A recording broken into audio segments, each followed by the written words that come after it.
First of all, of course, it was a hard night that Turkey has in its modern history.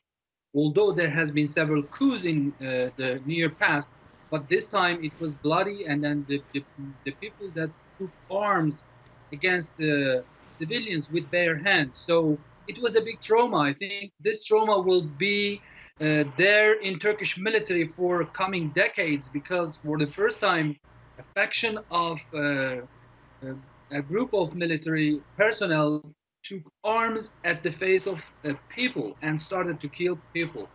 Since then, of course, after the 15th July coup attempt, the Turkish military tried to, of course, remove the people who are connected, who are suspected to be connected uh, to the cult, to the Gülenist cult, the FETÖ terrorist organization.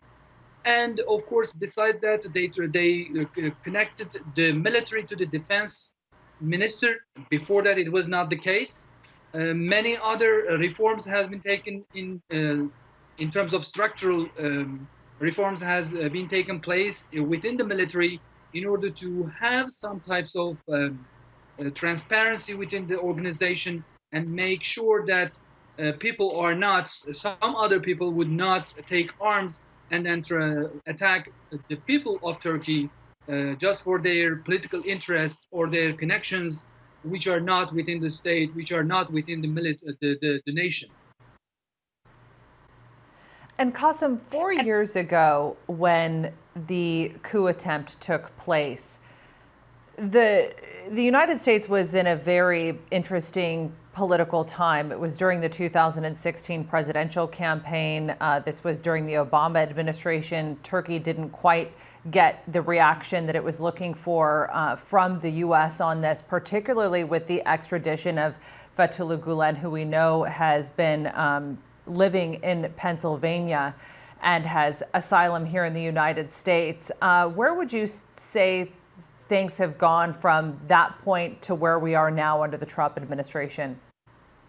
Well, little have changed with respect to the extradition of Fethullah Gulen. He's still enjoying his farm or his large house in Pennsylvania, and he's still enjoying the benefits of the charter schools. He has an empire of charter schools in the United States. About 180 schools are here, and then they even during this COVID-19 pandemic, this group has benefited from the CARES Act, and then get millions of dollars and hundreds of millions of dollars from the United States government.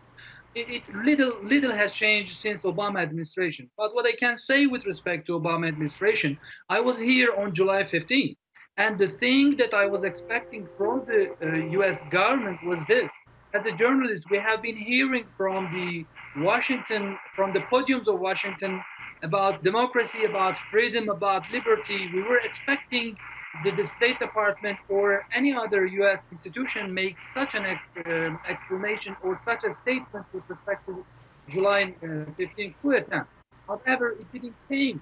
It didn't come. And then the Secretary of State John Kerry was the first to react against the coup attempt, and there was no democracy, there was no freedom, there was no elected government mentioned in the statement. It's just calling for tranquility, peace, and nothing else about the elected government.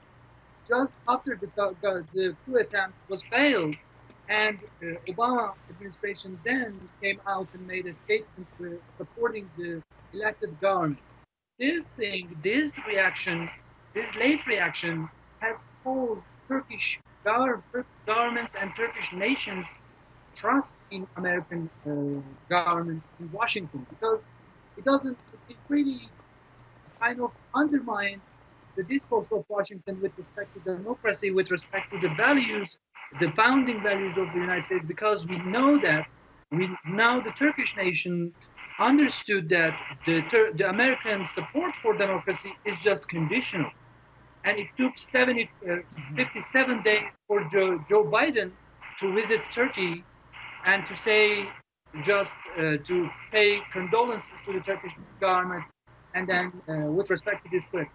Since then, Turkey has provided tens of thousands of pages of evidences to the Justice Department, and then what Turkish officials are saying is this: yet the Justice Department is yet even to come up with some sort of measures against the group inside the United States, let alone extradition. All right, Kasim Ileri joining us from Arlington, Virginia with that analysis. We appreciate it.